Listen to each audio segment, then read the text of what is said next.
Good morning. So I might be like not standing in the street somewhere shouting, but I'm always working. So I was doing a bit of research into the Land Acts, right? And the stark difference that I can see between today and then, from the way people stood together, boycotted things that didn't produce positivity for the many. Now, people only care about themselves. I'd like to show you a couple of screenshots of how our people used to be. Okay, so I was like knee deep in a bit of research there the other night, and I've been getting some fantastic help pointing me in the right direction, right? So the government had introduced the first Land Act in 1870, which proved largely ineffective. It was followed by further, marginally more effective Irish Land Acts of 1880 and 1881. These established a land commission that started to reduce some rents.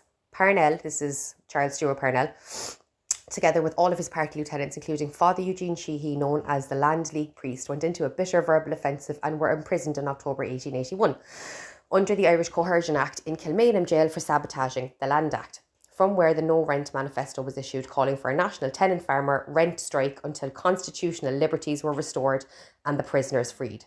It had a modest success in Ireland and mobilised financial and political support from the Irish diaspora.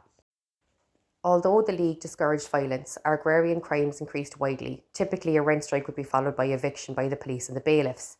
Listen to this bit.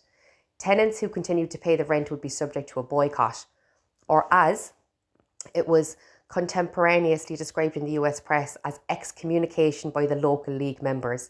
Where cases went to court, witnesses would change their stories, resulting in an unworkable legal system.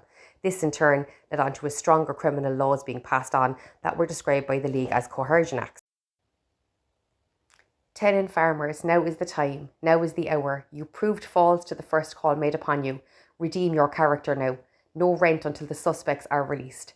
The man who pays rent, whether an abatement is offered or not, while Parnell, Dillon and co are in jail, will be looked upon as a traitor to his country and a disgrace to his class. No rent, no compromise, no landlord's grassland under any circumstances.